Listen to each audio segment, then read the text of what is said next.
ओम शांति। ओम शांति। ओम शांति। 5 नवंबर की मुरली है प्रातः मुरली। ओम शांति। बाप दादा मधुबन से। मीठे प्यारे प्राणेश्वर प्रिय पिता कहते हैं, मीठे बच्चों, विचार सागर मंथन कर सर्विस की भिन्न भिन्न युक्तियाँ निकालो जिससे सबको बाप का परिचय मिल जाए। प्रश्न है, बाप हर बच्चे को उच्च तकदीर बनाने की युक्ति कौन सी बताते हैं? उत्तर है, अपनी उच्च तकदीर बनानी है तो अंदर से सब छी बुरी आदतें निकाल दो। झूठ बोलना, गुस्सा करना ये बहुत खराब आदतें हैं। सर्विस का शौक रखो। जैसे बाप निरंकारी है, निरंकारी बन सेवा करते हैं, ऐसे जितना हो सके औरों के कल्याण के अर्थ रूहानी सेवा में बिजी रहो। गीत है मरना तेरी गली में। ओम शांति। ओम शांति। मीठे मीठे रूहानी बच्चों को पहले पहले यह पॉइंट समझनी और समझानी है कि बाप कौन है। बच्चों को अतीन्द्रिय सुख तब फील होता है जब निश्चय करते हैं हम बेहद के बाप की संतान हैं, और बस इस एक ही बात से खुशी का पारा चढ़ जाता है।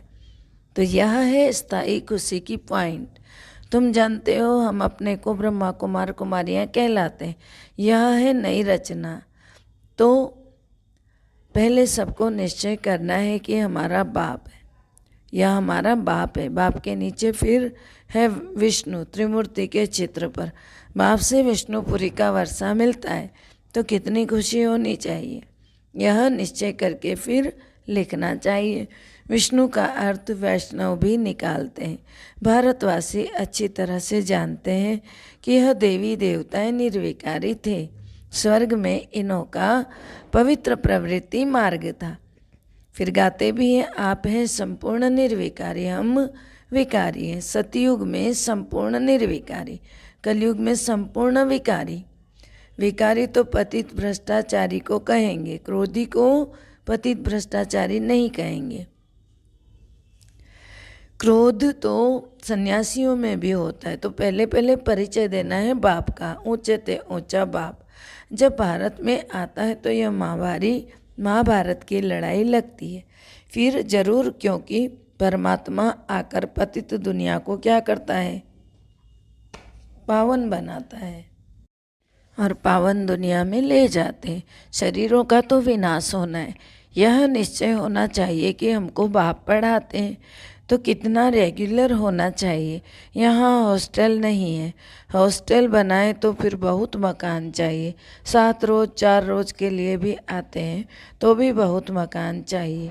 बाप कहते हैं गृहस्थ व्यवहार में रहकर सिर्फ बाप को याद करो, बस बाबा ही पतित पावन है। बाप कहते हैं मुझे याद करो, मैं गारंटी करता हूँ तो तुम्हारे सब पाप भस्म हो जाएंगे। पहले तो यह लिखना चाहिए, यह लिखवा लेना चाहिए कि बरोबर हम शिव बाबा के संतान हैं। फिर विश्व के मालिक बने के हकदार बनते। राजा रानी प्रजा सब विश्व के मालिक हैं। बाबा कहते हैं कि मेले प्रदर्शनी में जो भी समझाने वाले हैं उनको बाबा डायरेक्शन देते। मूल बात समझानी है कि ऊंचे ते ऊंचा भगवान एक ही है, वही ज्ञान का सागर है, पतित पावन है। ज्ञान का सागर है तो जरूर डायरेक्शन भी वही देंगे। कृष्ण तो दे ना सके, शिव बाबा बगैर कोई भगवान है नहीं। ब्रह्मा विष्णु शंकर भी देवता हैं। स्वर्ग में है देवताएं देवी गुण वाले मनुष्य, यहाँ फिर कलयुग में आसुरी गुण वाले मनुष्य हैं। यह भी पीछे समझाना है। पहले पहले तो बाप का परिचय देकर सही करानी है, अर्थात सिग्नेचर करवाना है। विचार सागर मंथन करके फिर भिन्न भिन्न युक्तियाँ निकालनी चाहिए और बाबा को बतानी चाहिए कि बाबा इस प्रकार का प्रश्न पूछते हैं, इस प्रकार हमने समझाया। फिर बाबा भी ऐसी पॉइंट सुनाएंगे जो उनको असर पड़े। बाबा को सर्वव्यापी अथवा कच्छमच्छ अवतार कहना यह भी ग्लानि है, इसलिए बाबा का परिचय देना है। बाबा ही विश्व का मालिक बनाते हैं। लक्ष्मी नारायण विश्व के मालिक सतो प्रधान थे, फिर पुनर्जन्म लेते लेते तम प्रधान बने। तो फिर बाप कहते हैं मुझे याद करो, तो सत्व प्रधान बन जाएंगे। कोई भी धर्म वाले हों, बाप का संदेश सबके लिए। उनको कहते हैं गॉड फादर लिबरेटर, लिबरेट करने जरूर पतित दुनिया में आएंगे। ये कलयुग अंत में सारी दुनिया ही तमो प्रधान है। जब सत्व प्रधान बने तब नई दुनिया में जा सके। बाकी जो वहाँ नहीं आते वह शांति धाम में रहते। यह बुद्धि में बिठाना है तो जो समझे कि हमको उस बाप को याद करना है, कोई देहधारी को याद नहीं करना है। बाप है ही विदेही, विचित्र, और सबके चित्र भिन्न भिन्न हैं। कोई को समझाने का शौक रहना चाहिए। प्रदर्शनी में बहुत लोग आते हैं, सेंटर पर इतने नहीं आते हैं। सर्विस में रहने से बच्चों को बहुत उल्लास रहेगा। यहाँ बाबा को घड़ी घड़ी भूल जाते हैं। सर्विस में रहेंगे तो याद की यात्रा भूलेंगे नहीं, खुद याद करेंगे, औरों को भी याद कराएंगे। तुम बच्चे पढ़ रहे हो, तुम्हारी बुद्धि में हम राजा ही जरूर लेंगे, तो यह याद रहने से भी खुशी रहती है, भूल जाने से घबराहट आती है। बाबा को लिखना चाहिए, बाबा हम अतीन्द्रिय सुख में हैं, बाकी थोड़ा समय हम चले अपने सुख धाम। 63 जन्म हम बहुत बीमार रहे, कोई दवाई ही नहीं हुई तो नासुर बन गया, कोई की संभाल मिल नहीं सकी, बीमारी अंदर घर कर गई। यह बीमारी ऐसी है जो सिवाय अविनाशी सर्जन के कभी छूट नहीं सकती है।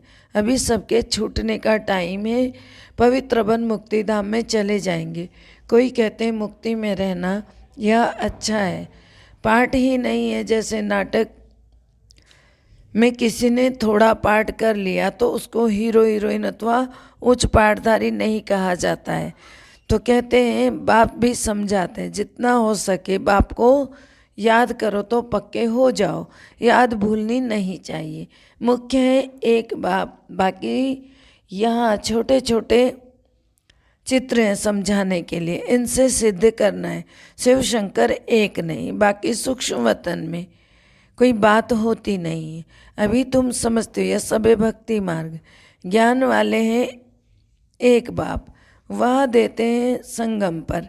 यह पक्का करो, भारतवासियों को तो कल्प कल्प स्वर्ग का वर्षा मिलता ही है। 5000 वर्ष की बात है ना, फिर वह लाखों वर्ष कह देते हैं भक्ति में। वह कहते हैं सिर्फ कलयुग लाखों वर्ष, अब कलयुग ही लाखों वर्ष कह देते हैं। और हम कहते हैं सारा चक्र ही 5000 वर्ष का है। तो बाबा कहते हैं देखो कितना गपोड़ा लगाया है उन्होंने, और कितना बड़ा गपोड़ा लगाया जानते हो। 5000 वर्ष को लाखों वर्ष कह दिया। बुलाते हैं ना, हे पतित पावन आओ। कृष्ण को पतित पावन तो नहीं कहेंगे, कोई भी धर्म वाला कृष्ण को लिबरेटर नहीं कहेंगे, हे पतित पावन करके बुलाते हैं। फिर तो बुद्धि ऊपर चली जाती है, फिर भी समझते नहीं है माया का कितना अंधियारा है, गफलत में पड़े हुए हैं। कहते हैं शास्त्र अनादि, परंतु सतयुग त्रेता में यह होते ही नहीं। यह पढ़ाई ऐसी है जो बीमारी में भी बैठ क्लास में पढ़ सकते हैं, यहाँ बहाना ना चल सके। गऊ बहुत अच्छी होती है, कोई तो लात भी मार देती है। यहाँ भी जिसमें क्रोध है तो अहंकार वश लात भी मार देते हैं, डिससर्विस कर देते हैं। कोई भी अवगुण नहीं होना चाहिए, परंतु कर्म बंधन ऐसा है जो उच्च पद पाने ही नहीं देते हैं। अपनी ऊंची तकदीर बनाने का रास्ता बताते हैं, परंतु कोई बनाएंगे तो बनाएंगे, नहीं बनाएंगे तो बाप भी क्या करें। बहुत भारी कमाई है ना, कमाई का फकूर रहना चाहिए। कमाई नहीं करेंगे तो परिणाम क्या होगा, कल्प कल्प ऐसा हाल होगा। तो बाप को तो सबको सावधानी देते हैं, बाबा तो इंसल्ट ही नहीं करते। बाबा को इंसल्ट थोड़ी करते हैं, सावधानी देते हैं। लेकिन बच्चों में कैसी आदत होती है कि इंसल्ट समझ लेते हैं। तो बाबा कहते हैं बच्चों में कोई छीछी आदत नहीं होनी चाहिए। झूठ बोलना बड़ा खराब है। यज्ञ की सर्विस खुशी से करनी चाहिए। बाबा के पास आते तो बाप इशारा करते हैं सर्विस करो, जो तुमको खिलाते हैं उनकी सर्विस जरूर करनी चाहिए। सेवा करना बाप सिखलाते हैं। जो भाई बहन सेंटर्स पर आते हैं वो सेंटर्स का खर्चा उठा रहे होते, तो क्या उनकी सेवा करनी नहीं चाहिए? उनके लिए सही से क्लास देनी नहीं चाहिए? बाबा ने कहा अच्छे से सर्विस करो, क्योंकि जो जो सेंटर्स पर सेवाएं दे रहे हैं उनके लिए आप सबको सेवा करना चाहिए। देखो ऊंचे ते ऊंचा बाप भी कितनी सेवा करते हैं। जो काम अज्ञान में भी नहीं किया ना, वह भी करना पड़े। तो इतना निरंकारी बनना है, कायदे के विरुद्ध कोई काम नहीं करना है। जितना हो सके औरों के कल्याण के अर्थ सब कुछ हाथों से करना पड़े। लाचारी हालत में कुछ कराया वह और बात है। अपने को निरंकारी निर्मोही बनाना है। बाबा की याद बिगर किसका कल्याण हो ही ना सके। जितना याद करेंगे ना उतना पावन बनेंगे। याद में ही तो विघ्न पड़ते हैं ना, ज्ञान में इतने विघ्न नहीं पड़ते हैं। ज्ञान की तो अनेक पॉइंट्स हैं। फिर बाप को याद करने से खुशबूदार फूल बनेंगे। कम याद करेंगे तो रत्न ज्योत बन जाएंगे। आँख के फूल भी होते हैं, तो अपने को खुशबूदार फूल बनाना चाहिए ना, कोई बदबू नहीं होनी चाहिए। आत्मा को खुशबूदार बनाना है। इतनी छोटी बिंदी में सारा ज्ञान भरा हुआ है। वंडर है ना, सृष्टि एक ही है, ऊपर व नीचे की सृष्टि नहीं है। सृष्टि केवल धरती के ऊपर है। त्रिमूर्ति का अर्थ भी तुम जानते हो, उन्होंने सिर्फ नाम रख दिया है। त्रिमूर्ति मार्ग, कोई ब्रह्मा को त्रिमूर्ति कह देते, उनकी बायोग्राफी का कुछ भी पता नहीं है। शास्त्रों में श्रेष्ठाचारी मनुष्य के जीवन की कहानी है। तो लक्ष्मी नारायण राधे कृष्णा आदि तो सब मनुष्य हैं, परंतु औरों की जीवन कहानी को शास्त्र नहीं कहा जाएगा। देवताओं की जीवन कहानी को शास्त्र कहा जाता है। बाकी ये शिव बाबा की जीवन कहानी कहाँ है? वह तो निराकार है। खुद कहते हैं मैं तो पतित पावन हूँ, मुझे सब फादर कहकर बुलाते हैं, मैं आकर स्वर्ग की स्थापना करता हूँ। भारत 5000 वर्ष पहले स्वर्ग था, अभी तो फिर बनना है। कितना सहज है, परंतु पत्थर बुद्धि ऐसे हैं जो ताला ही नहीं खुलता। ज्ञान और योग का ताला बंद पड़ा है। बाबा कहते हैं घर घर में पैगाम दो कि ऊंचे ते ऊंचा है बाप। फर्स्ट फ्लोर मूल वतन, सेकंड फ्लोर सूक्ष्म वतन, थर्ड फ्लोर है ये साकारी दुनिया। तो बाबा कहते हैं तीनों फ्लोरों का ज्ञान अगर इन फ्लोर्स की भी बच्चों को याद रहे तो भी पहले बाबा जरूर याद पड़े। सर्विस के लिए भागना चाहिए ना। बाबा कहाँ भी जाने की मना नहीं करते। भले शादी में जाओ, तीर्थों पर जाओ, सर्विस तो करने जाना है ना, भाषण भी करना है। बोलो एक रूहानी यात्रा है, दूसरी है जिस्मानी यात्रा। पॉइंट तो बहुत मिलती है। वानप्रस्थियों के झुंड में जाकर सर्विस करो, उन्हों का भी सुनो, वो लोग क्या कहते हैं। हाथ में पर्चा हो, मुख्य 4 बातें लिखी हो। ईश्वर सर्वव्यापी नहीं, गीता का भगवान कृष्ण नहीं, यह साफ लिख दो। जो कोई पढ़े तो समझे, यह तो सच बोलते हैं। इसमें चतुराई बड़ी चाहिए। बाबा त्रिमूर्ति के लिए भी समझाते हैं। यह घड़ी घड़ी पॉकेट से निकाल कर देखते रहो। कोई भी को भी समझाओ, यह बाबा यह वर्षा। विष्णु का चित्र भी अच्छा है। ट्रेन में भी सर्विस कर सकते हो। बाप को याद करो तो विश्व के मालिक बन जाएंगे। सर्विस तो बहुत हो सकती है, परंतु कोई को अक्ल आता ही नहीं है। पुरुषार्थ अच्छा करना है, लड़ाई के मैदान में सुस्त थोड़े ही होना है। फिर बाबा कहते हैं बहुत खबरदारी से चलना है, बहुत खबरदारी रखनी है, बहुत खबरदारी से चलना है। मंदिरों में बहुत सर्विस हो सकती है, बस बाबा कहते ही मन मना भवा। तमो प्रधान से सतो प्रधान बनो। मुख्य बात पक्की करा देनी है। बच्चों को सर्विस का बहुत ख्याल होना चाहिए। त्रिमूर्ति के चित्र में सारा ज्ञान भरा हुआ है। सीढ़ी भी अच्छी है। हर एक अपनी उन्नति चाहते हैं, किसकी धन कमाने की। छोटे बच्चों को भी युक्तियाँ सिखलाओ, सब ऑफरिंग देंगे। कमाल है ब्रह्मा कुमार कुमारियों की। छोटे बच्चे भी इतना ज्ञान देते हैं जो कोई सन्यासी आदि दे भी ना सके। मुफ्त में चीज़ मिलेगी तो समझेंगे यह हमारे कल्याण के लिए। बोलो यह फ्री है, आप भल पढ़ो, इनसे अपना कल्याण करो। शिव बाबा भोला भंडारी है ना, ढेर बच्चे, बाबा को पैसे की क्या दरकार है। ट्रेन में भी तुम बहुत सर्विस कर सकते हो। आदमी अच्छा देखा तो झट उनको समझाए चित्र दे देना चाहिए। कहो तुम अपना भी कल्याण करो और औरों का भी कल्याण करना है। अच्छा, मीठे मीठे सिखलदे बच्चों प्रति माता पिता बाप दादा का याद प्यार और गुड मॉर्निंग। रूहानी बाप की रूहानी बच्चों को नमस्ते। हम रूहानी बच्चों की रूहानी बाप दादा को दिल व जान से, सिक व प्रेम से याद प्यार नमस्ते, good morning, diamond morning, Om Shanti.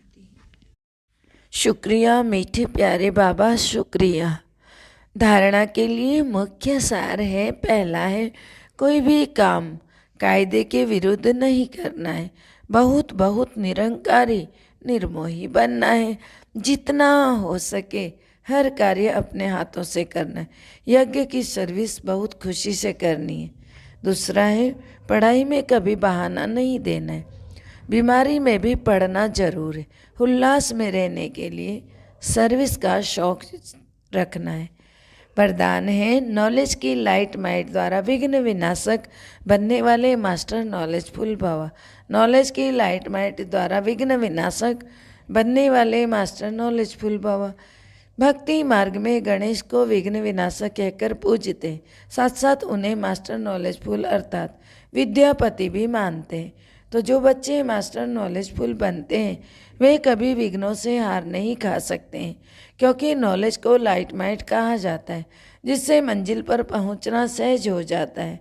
ऐसे जो विघ्न विनाशक हैं बाप के साथ सदा कंबाइंड रहते हैं, नॉलेज का सिमरन करते रहते हैं, वे कभी विघ्न अर्थात हार नहीं बन जाते, नहीं बन सकते। स्लोगन है अंदर बाहर जो भी बुराइयां हैं उन्हें संपूर्ण विल कर दो तो विल पावर आ जाएगी। अंदर बाहर जो भी बुराइयां हैं उन्हें संपूर्ण विल पावर कर दो तो विल पावर आ जाएगी। स्लोगन था ये। ओम शांति। सबका भला हो, सब सुख पाए, सब परमात्मा से जुड़ जाए, अंत समय में अपना जीवन सफल बनाए, मुक्ति जीवन मुक्ति को पाए, सबकी मनोकामना पूर्ण हो जाए। ओम शांति।